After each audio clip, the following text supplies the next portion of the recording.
Alright, so we're at the point now with the truck. I have the front taken off, the wiring harness removed in the engine bay and inside the cab. I'm waiting for the harness to come in on the dash, so this is the prime time to take advantage of some mechanical work. So we have a head gasket to do, we have a hydro boost swap we have to do, so we're going to start with the head gasket. This is the first 12 valve head gasket I've ever done. I've done multiple 24 valves, a good few actually, but this is the first 12. I've never had any trouble with these engines before, but this one's starting to leak a bit of oil in a corner. Pretty common leak, usually coolant or oil. I didn't notice any difference with the truck running and driving besides the fact that it had a leak, so hopefully there's no surprises when we take off the cylinder head.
So I just lay these push rods out in this order, 1 through 6. I usually have a metal tray for this. I usually use a cooking tray, and it has flanged edges and no oil those anywhere, but it doesn't seem like these are going to leak, so I don't really have no problems. Alright, so I got the head off the truck. I ended up taking this off by myself here, so I didn't bother to video it because it took a bit of time. Doing this job, it didn't really caused me any headache besides the injectors. The injectors were seizing really bad. I tried to take the manifold off on the truck and I couldn't do it, so I'm going to extract a few bolts here now. So this is why we changed it right here. It was leaking out through here, out here, and coming through and leaking on the ground on the passenger side. But I'm noticing different spots now that seemed pretty weak and questionable, so I'm glad we changed it now. This almost seems like a aftermarket head gasket to me, so hopefully our new mail one will fix this issue and I don't have to be in here again.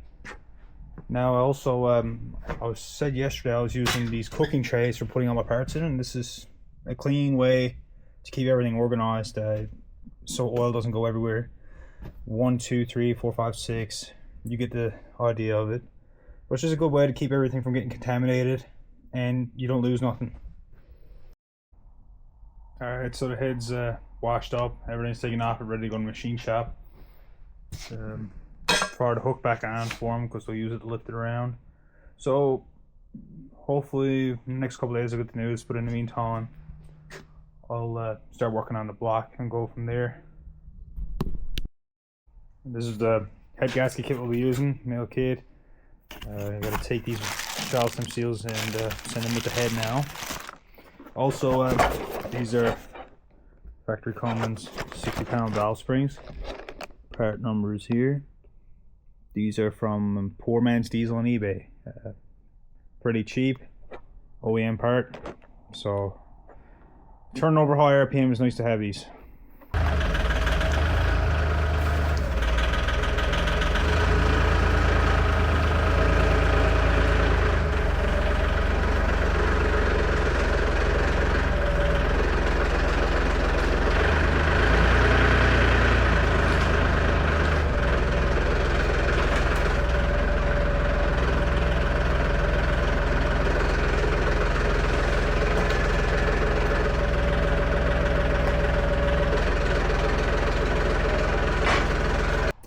so I was hoping it wouldn't come to this, but Brian called from the machine shop today and told me the cylinder head that was sent over is cracked in the injector bore.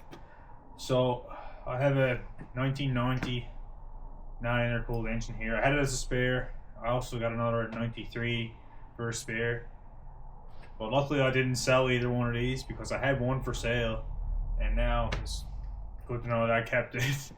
So we're gonna unwrap this and soak some stuff in PB Blaster. This is a bit rustier than the engine that was in my truck, so we might be fighting that, but I'm hoping this is a good head. So bear with me, we'll take it apart. Alright, here it is. It's a bit rusty, it's not crazy or nothing. It ran last year, it's a low K engine. Frost plugs don't look the best, but hoping this will suffice for what we need it for now. Pretty much parts engine.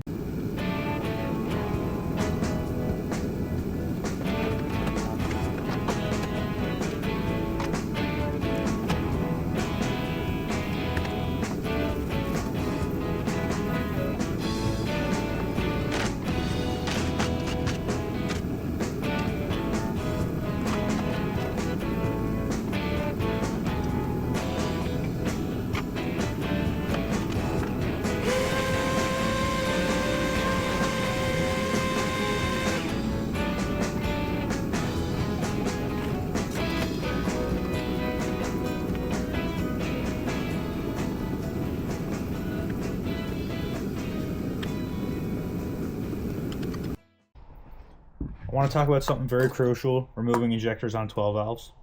It can go a couple different ways. It comes apart fine, which never happens for me. You do not want the injector itself to turn in the head. There is a detent built in the injector. It's a ball. It does not compress. It goes down into a slot in the head for exact alignment for your return line, and I'm assuming for spray pattern. So be very wary loosening these nuts that the injector body is not turning with it, because you will damage your head. Now, if you do, for instance, damage your head, it's not the end of the world. You will have to align it up the best you can by eye or by feel, by looking down and seeing the slot, dropping it, and lining up your return line and tightening and so on. But if you can prevent it, do it. I'm going to soak these down in PB Blaster. I know they're going to put up a fight, and I might not even be able to get them out here in this garage. I might have to take them down to my work with some heat. So I'm going to try one. If it doesn't move or budge or make a good attempt, I'm going to leave well enough alone. I'd rather not damage anything than damage it. Alright, here's the inside of the engine. Everything actually looks really good. It's actually wet because I sprayed some penetrating oil down around every cylinder so it doesn't flash rust. The head is off. I'm going to bring this down to work, get some acetylene oxygen, and heat up these injector nuts. So I really don't want the bodies of the injectors to turn in the head, because it completely ruins the head if you ask me. And I'll get that manifold off at the same time. Regardless of what I want to do with this, I'm not really sure. So maybe something I'll just lay in a corner for a while and figure out another project. These 89, 90, and 91 non-intercooled are tough as nails, so it's worth doing.